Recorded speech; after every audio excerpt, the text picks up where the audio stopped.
بسم اللہ الرحمن الرحیم۔ ایک نابینا شخص تھا، وہ جب بھی گھر سے نکلتا تو ایک ہاتھ میں لالٹین اور ایک ہاتھ میں لاٹھی رکھتا تھا۔ جب لاٹھی کی بات تو سمجھ آتی ہے، لالٹین کیوں رکھتا تھا؟ اکثر لوگ یہی سوال کرتے، وہ ایک کان سے سنتا اور دوسرے کان سے اس کو نکال دیتا۔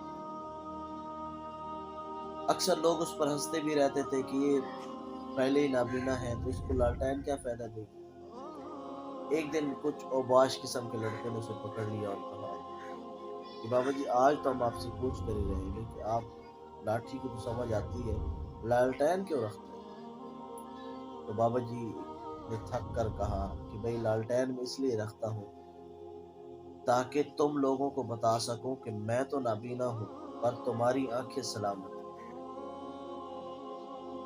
ایک مرتبہ میں ڈرائیونگ سیکھنے گیا اور میں نے اپنے ٹرینر سے کہا کہ میں ایسی ٹریننگ سیکھنا چاہتا ہوں، ایسی ڈرائیونگ کی ٹریننگ سیکھنا چاہتا ہوں کہ میرا کبھی بھی ایکسیڈنٹ نہ ہو۔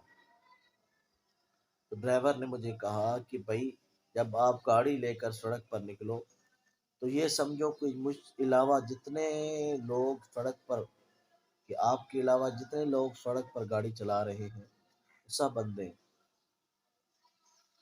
انہوں نے تو ایک بات مذاق میں کی، لیکن یہ ہمارے لیے ایک بھیانک حقیقت ہے کہ آج ہمارے اندر انسان تو زندہ ہے پر انسانیت زندہ نہیں۔